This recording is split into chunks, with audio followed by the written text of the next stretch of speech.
안녕하세요. 골드만삭스입니다. 오늘은 로마 시대의 금화 화폐인 솔리두스, 그 다음에 이제 이슬람의 화폐인 디나르에 대해서 알아보겠습니다. 로마 시대의 금화인 솔리두스는 노미스타라고도 부르죠. 노미스타 또는 베잔트라고도 부르게 되겠습니다. 동로마 시대의 금화입니다. 그 다음에 이게 이제 콘스탄티누스 1세가 이 금화를 최초로 발행을 하게 되어 있습니다. 그래서 이제 이 전에는 로마의 금화가 아우레우스라는 금화였는데 이거를 대체를 해서 솔리두스를 발행한 게 이제 콘스탄티누스 1세가 되겠습니다. 이 콘스탄티누스 1세는 언제 사람이냐면은 제위를 306년부터 337년까지 31년 동안 통치를 하게 되겠습니다. 52살에 즉위를 해서 63살에 사망을 한 걸로 되어 있습니다. 콘스탄티누스 대제라고도 부르면서 동방 정교회의의 성인으로 추앙받고 있습니다. 서기 306년에 그 브리타니아, 지금의 영국에서 영국 요크에서 병사들이 황제로 추천을 하면서 황제가 된 사람이 바로 이 콘스탄티누스 대제, 콘스탄티누스 1세가 되겠고 306년에 즉위를 해서 337년까지 31년 동안 상당히 오랫동안 통치를 하죠.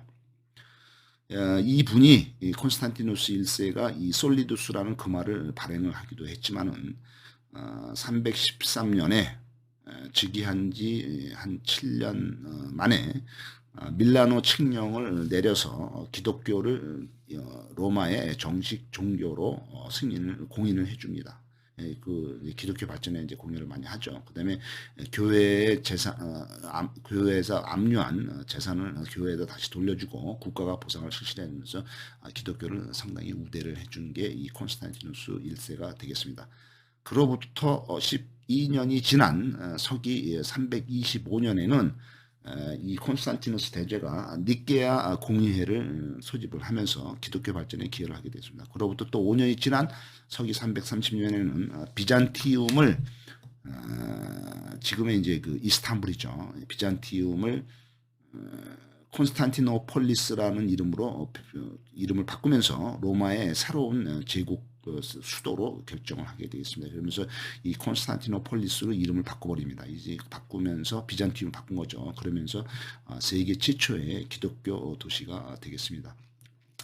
이 콘스탄티누스 대제가 306년에 즉위를 하신 분이죠. 337년에 이제 까지 사망을 했으니까 이분이 발행한 이 그 로마의 금화인 동로마 시대 로마 시대의 금화인 이 솔리두스는 그 이후로 300년부터 거의 한 1000년 동안 사용이 되겠습니다. 순도는 95.8% 유지, 상당히 양호하죠. 95.8%면 그다음에 이제 지중해권에 이제 기축통화로 사용됩니다. 그 당시에 로마 제국이 이제 지중해를 장악을 하고 있었기 때문에 하지만은 11세기에 접어들면서 금화의 순도가 하락을 해서 순도가 25%까지 폭락을 하게 됐습니다. 이게 뭐 화폐의 가치가 폭락하는 거죠. 그래서 그 당시 이제 순도가 25%로 하락한 이유는 당시 금이 부족하고 따라서 이제 근본위 제도에서 은본위 제도로 이제 이동을 하게 된 겁니다.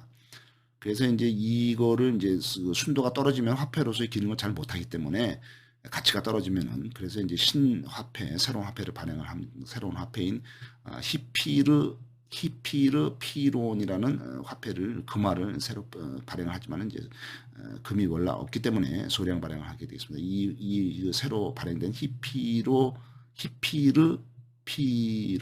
히피르피론 이 화폐는 순도를 70%를 유지를 하려고 노력을 하지만은 안정을 유지하지만 결국에는 뭐 순도가 50%까지 떨어지고 뭐 이런 역사를 가지게 되겠습니다.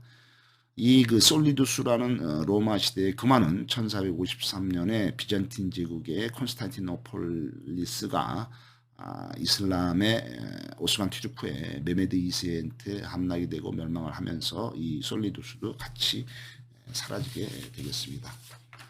그다음에 이제 이슬람의 화폐인 디나르에 대해서 볼 것 같으면 디나르는 이제 데나르라고도 부르고 또는 데네르라고도 불렀습니다. 그래서 이거는 중동 지방 아라비아와 북아프리카에서 화폐 단위였습니다. 그래서 이제 여기서 쓰던 이 그 디나르를 쓰던 나라들은 뭐그 중동 지방에 있는 이라크, 그다음에 이제 요르단, 그다음에 이제 북아프리카에 이제 알제리, 튀니지 이런 데 썼습니다.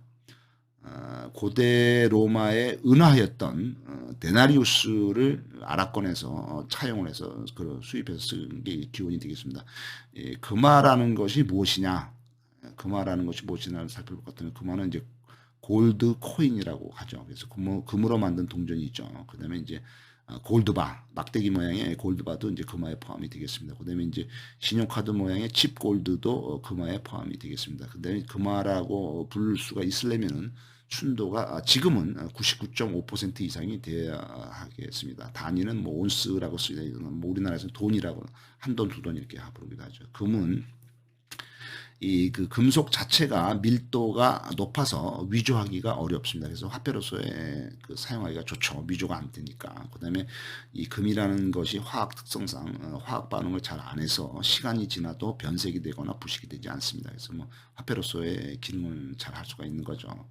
이 금화의 기원을 살펴볼 것 같으면은 기원전 6세기 경에 아나톨리아 반도에서 최초로 이 금화를 만들었다고 합니다. 그래서 이제 이거 만든 사람이 누구냐면은 그 당시에 이제 아나톨리아 반도를 지배를 하던 지금의 이제 터키죠. 리디아의 왕인 크로이소스.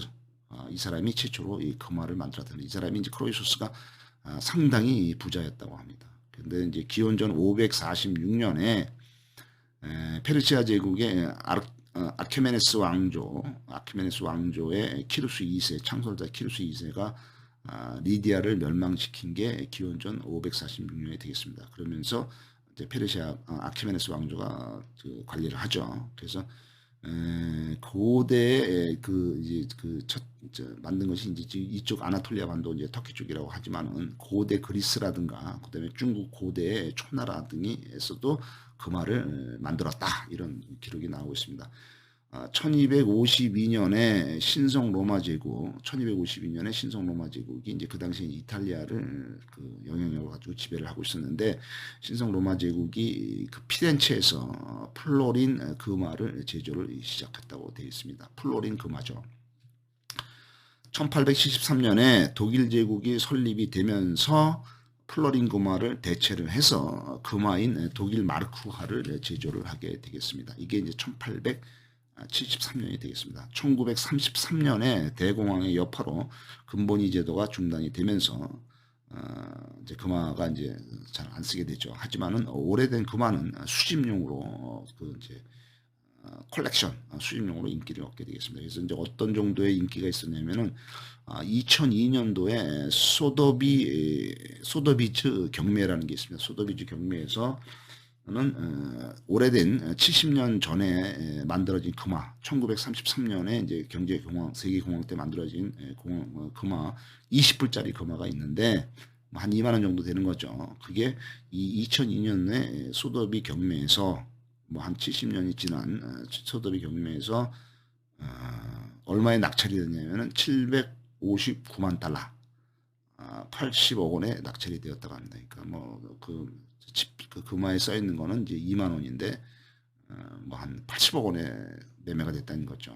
2만 원짜리 20불짜리가 이제 80억 원, 한 760만 불 정도 매매가 된 걸로 돼 있고, 그다음에 이제 2014년도에 이제 대한민국에서 경매가 있었는데 이때 대한제국 고종이 이제 대한제국을 설립을 바꿨죠. 조선을. 그래서 대한제국이에서 최초로 발행한 금화 20원짜리 이제 표시로는 20원이라고 돼 있는데 이 금화가 2014년도에 경매에서는 얼마에 낙찰이 됐냐면은 1억 5천만 원에 낙찰이 됐다. 이런 금화에 대한 기록들이 있습니다.